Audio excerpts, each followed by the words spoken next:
Welcome back to part 2 of my purchases. This will be a 3-part series because I've got much more stuff to show people because I just buy a lot of stuff. So let's just jump straight into it.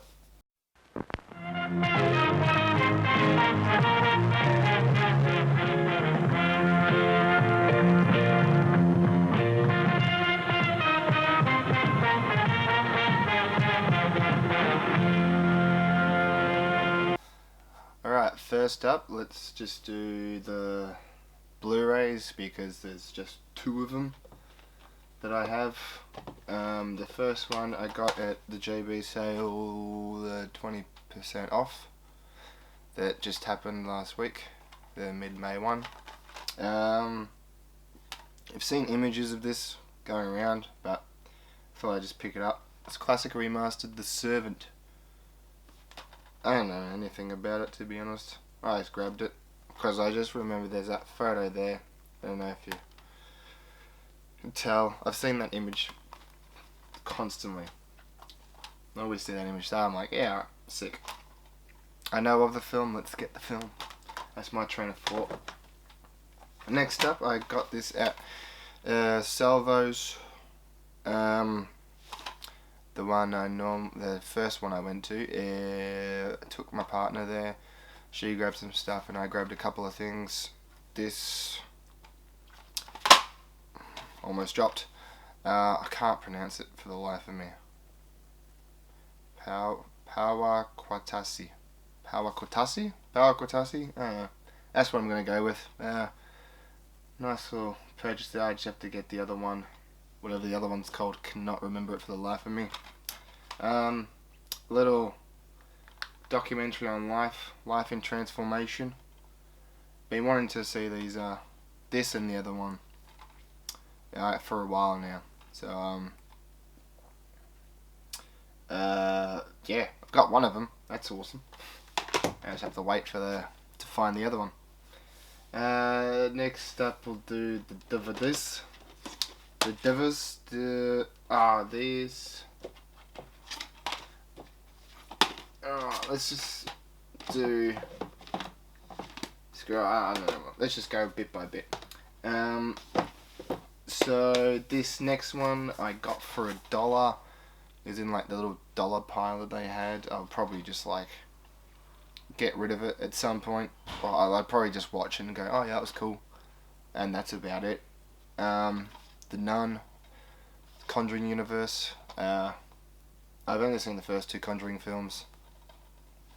I think I've seen the first Annabelle film. But yeah, I haven't seen The Nun. I was just like, oh yeah, I would watch it for sure. But I guess it's just gonna be one of those typical horror, jump scare kind of films. But you know, for $1, what do you do? If it's shit, it's shit. It was only $1. So, next up, we have a fantastic Clint Eastwood film that I realized I already had. I don't know why I bought it again, or I don't know why I didn't check that I already had it. I don't know why I just wait. I don't know why I just get the Blu-ray of this film, or these 3 films, because they're fantastic. Fantastic Western, a fistful of dollars. I grabbed the DVD. I already have the fucking DVD. I don't know why, but there you go. Me wasting $1. Fun times ahead. Okay. Sometimes I just grab shit without realizing it, and I don't like check my letterbox.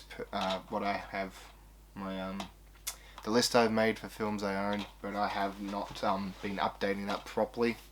So I need to like rejig it again because there's a lot of stuff there that should be deleted. Next up is a remake of a fantastic Cronenberg film. Saw this at Monster Fest when it played a couple of years ago. A few years ago. It's 2019. 2019. It's Rabid. Soska Sisters. I think they did a good job. I think this was a pretty decent remake. You know, they kept it the same but like deferred just a little bit. There was a little homage to Dead Ringers in there as well, from memory. But yeah, I enjoyed this film. I thought it was pretty decent. It's pretty good. You know, again, it was a fucking $2 or something. Can't go wrong. I'm happy with that. That's next up. We have this was in that cabinet. So it's like half price and whatnot. From memory, it's a TV show. From memory, it only has 2 seasons. 2 or 3, maybe 2. That's probably why I got it, because it's just like I don't have to collect all fucking 8 seasons or some shit. It's Fortitude. I haven't seen it, don't really know anything about it. I just remember seeing the cover and going, that looks interesting. So yeah, seeing this for like half price, it was like $2.50 or something. It's like, okay. First season, $2.50, sick. Let's give it a watch, and if I like it, I'll get the second season. If not, then no. You know, how can you complain? $2.50 for a TV show. I know I can't. So I'm happy to just go with the flow. What is next?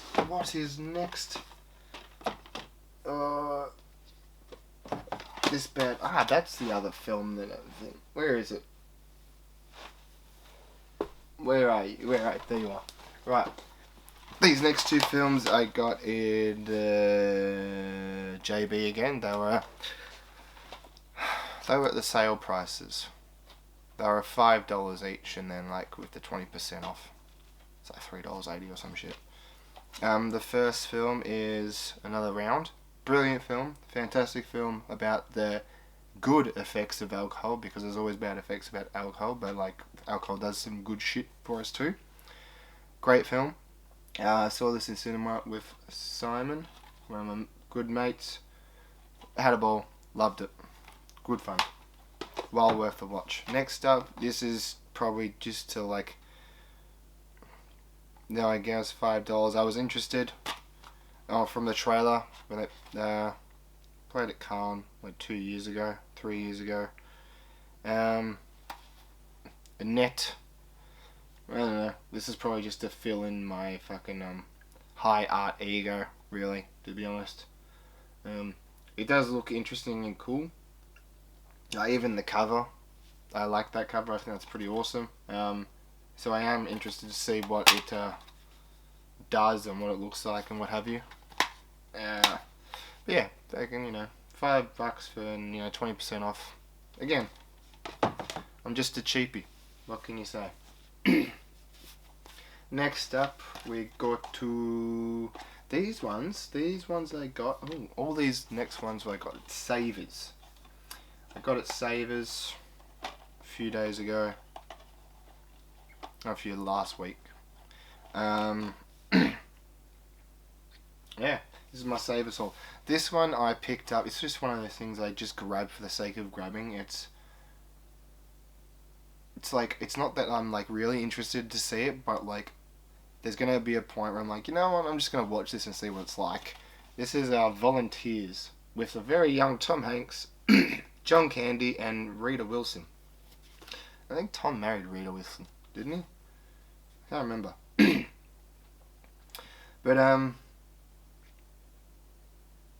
yeah, this is one of those things, like, we all know Tom Hanks from like 90s onwards, but like I'm interested to see like Tom Hanks pre-90s, excluding Bachelor Party, of course. So I'm like, very interested. And John Candy's fantastic. He's a lovely, beautiful man. What's up? Next up we have, I bought this, I've been wanting to see this since it came out. Since I saw it at JB, and I was like, I'll get you one day. I think I downloaded it from Pirate Bay many years ago and forgot about it. I think I might have downloaded the wrong film. But yeah, I saw this and I was like, yeah, I want you. And that is The Zombie King with Corey Feldman there and Edward Furlong. Look at that. This is the only reason why I have this film, just for those two. Zombie King, I was like, it's gonna be B grade. It's gonna be C grade trash, and I'm like, I'm prepared. I know what I'm going in for when I see this. If anyone has seen this, please tell me. If anyone has seen any of these films, tell me if they're good.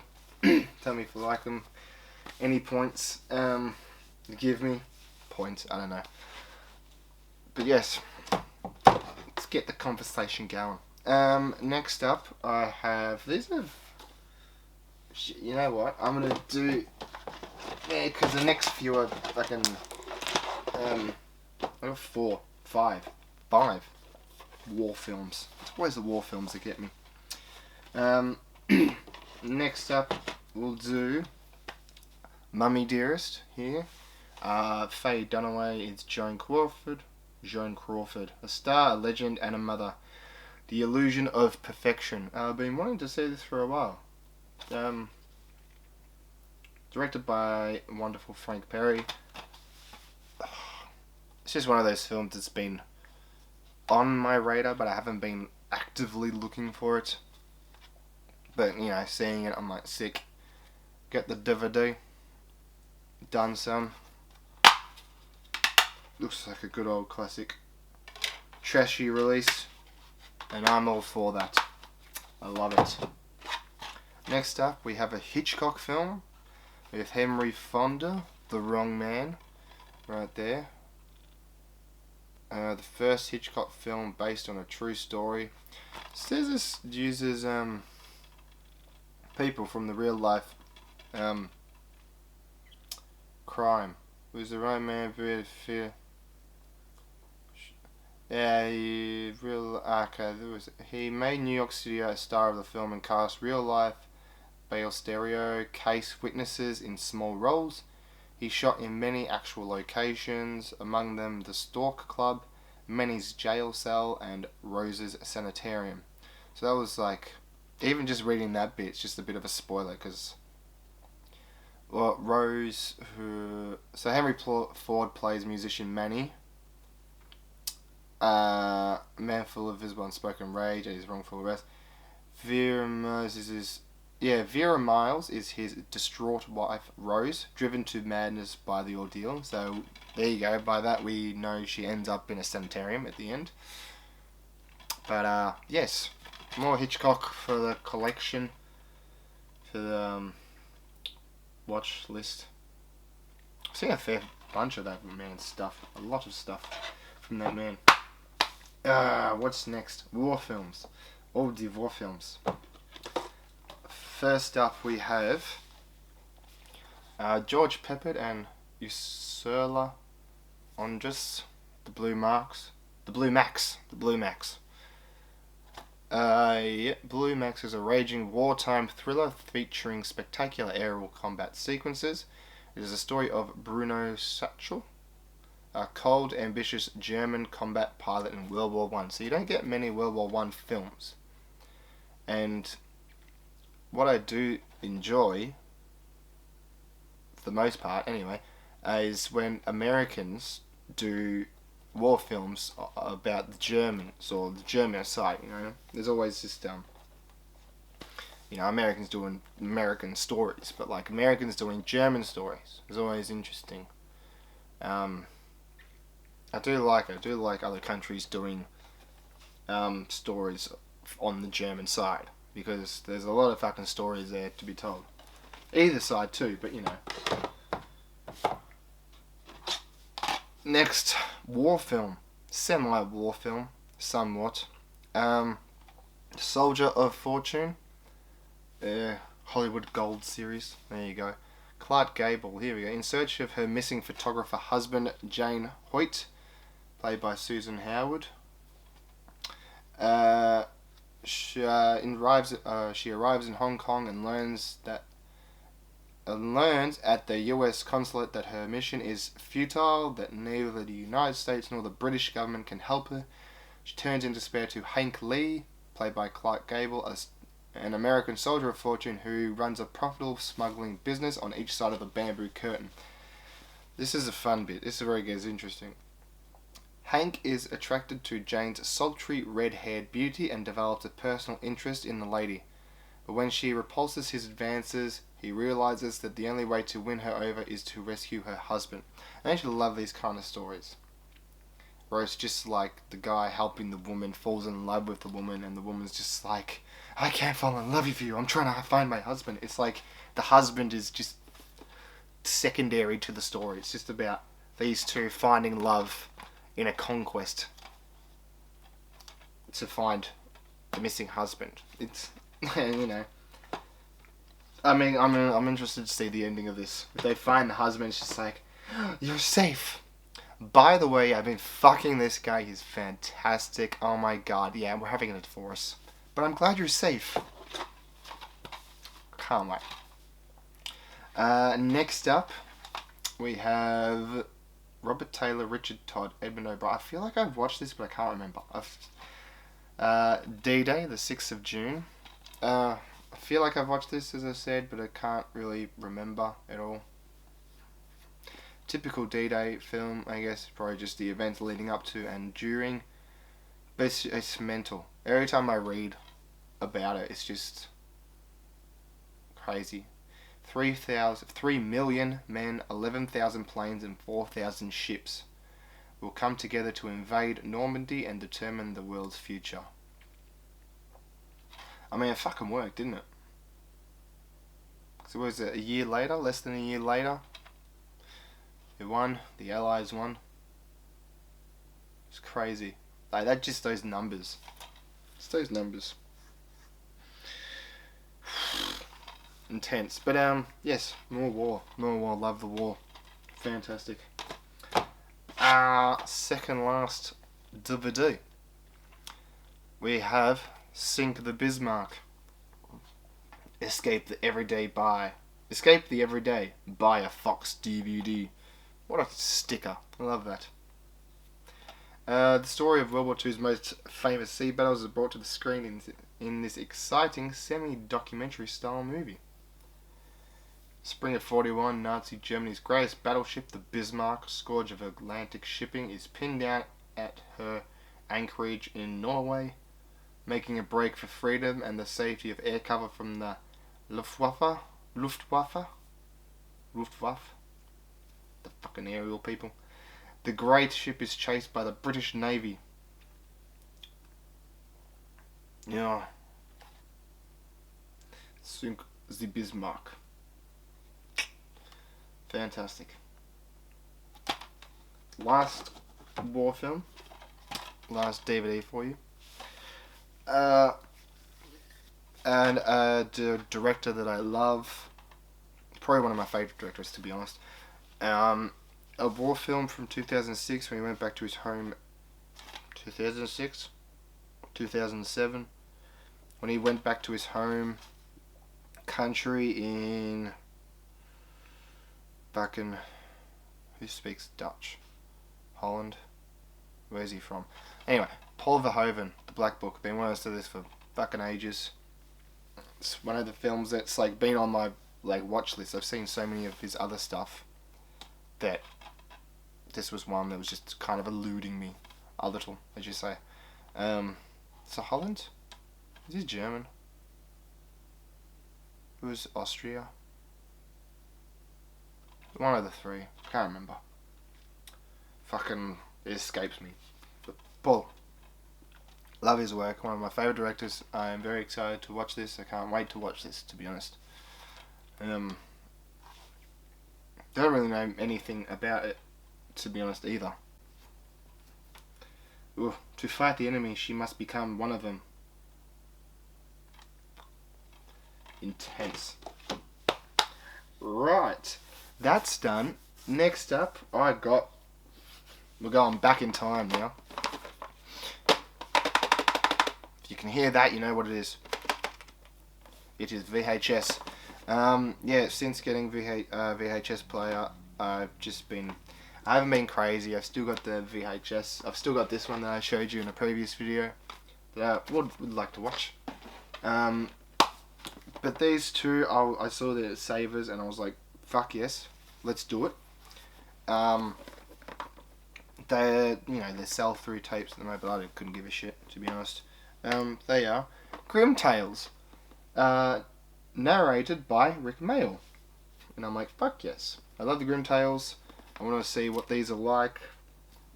This will be like a kid semi-version of it. Cassette, each of them contains 4 Grim Tales stories. At the moment, it seems like there's a still, if the fucking light, there's a blue covered one to collect that I have to find. I haven't found on eBay either, which is kind of annoying. So I'm just one short. So got 2 colours, got 4, 8. So there's 12 stories. They're 45. The tapes are like 45 minutes long, something like that. It said here somewhere. But yes, I was like, I saw, I see it on the side. I'm like, Grimtails, and I see Rick Mayall's face. I'm like, what is this? And I see it. I'm like, fuck yeah, I'm totally getting that.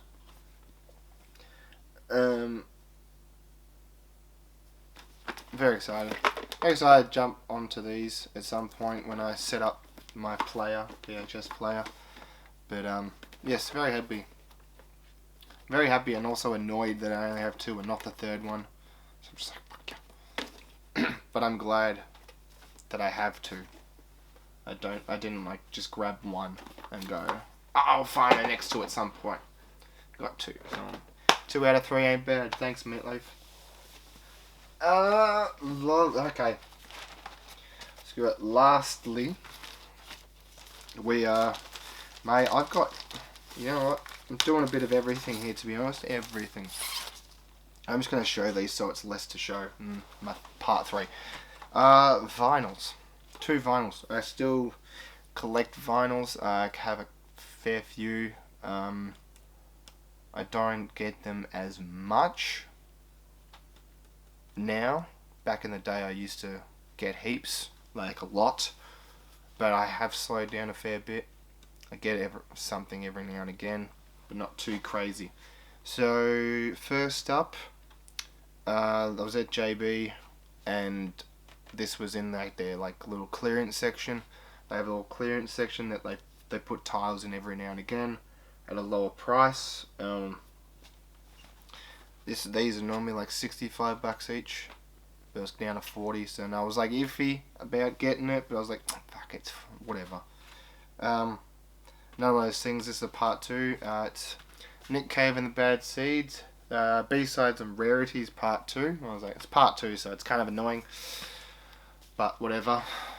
Trevor doesn't bother me, I guess. Anyone who knows me knows that I love Nick. It's one of those things.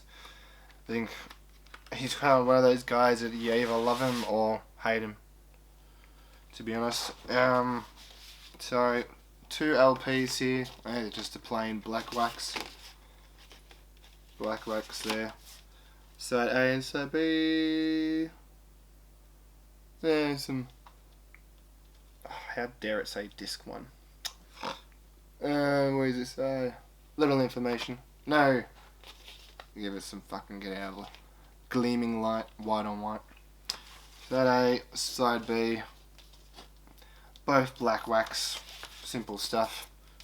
It comes in like a. It's not like a fold, it's just a pocket. Little poly pocket there.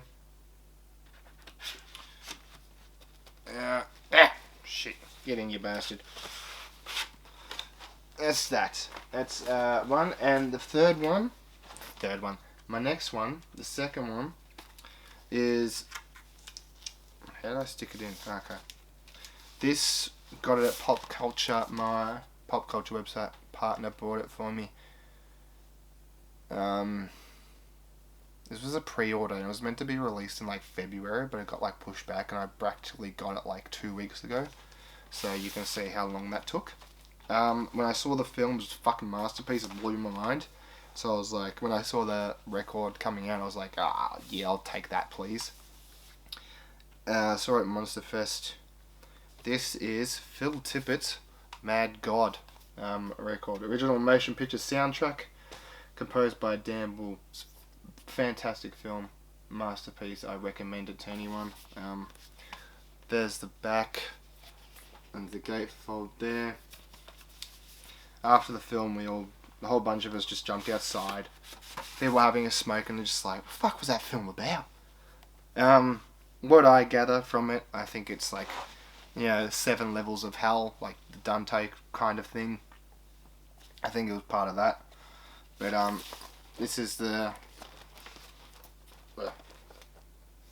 what it looks like, the wax splooge there.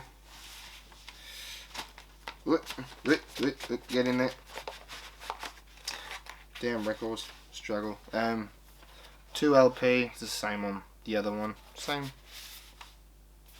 Yeah, same sort of sticky wax bit. And there's a booklet as well. Booklet. Yeah, a film that took Phil Tippett like 30 odd years to create, because it was just like, there's the back of it, because it was just, whenever he had free time he'd probably just jump back into this. And this is a nice booklet. There's an intro there by Phil Tippett there. This whole more bunch of words. Who did that bit? Dan Wool. So there's this whole section there by Dan Wool, and little credits there. So I'm very happy to have this. I've recommend the film to anyone. It's not your average. Get in your camp. It's not your average kind of animated film. It's not your. Actually, I should say it's not your typical storyline for an animated kind of film. It's very, if you, well, I mean, depends what animation you're into, but there has been some dark, gothic-y styles of animation that will be good companion pieces for this. But this is fantastic. I just love it. Me and Simon saw it in the cinema, and we were just like, oh, the whole time. Highly recommend it. But yes, thank you for watching. Thank you for coming. That's all. 2 Blu-rays, 2 records, 2 VHS, and a whole bunch of DVDs. Can't go past the DVDs. I know I'm probably living in the past, but fuck, you know, hey. I love my classic films, and when I find them for $1, $2, I'm like, fuck yes, why not? That can go in the bin. Thank you. Thank you for watching. I'll be back soon at the end of the month with part 3, because they're out of mine back here. Oh yeah, there's that. Here we go. There's. There you go. Some more DVDs, and I'll give you a little tease. Let's go. Let's. No, I can't. No. Give you a little tease. Oh, there we go. That's for next. And you know, if you pause it on that, you'll understand why I'm just going to do that in a separate video. Because, oh fucking, that's a lot of stuff to show. Yes, done and dusted. Thank you so much. Till next time, bye bye. You be you.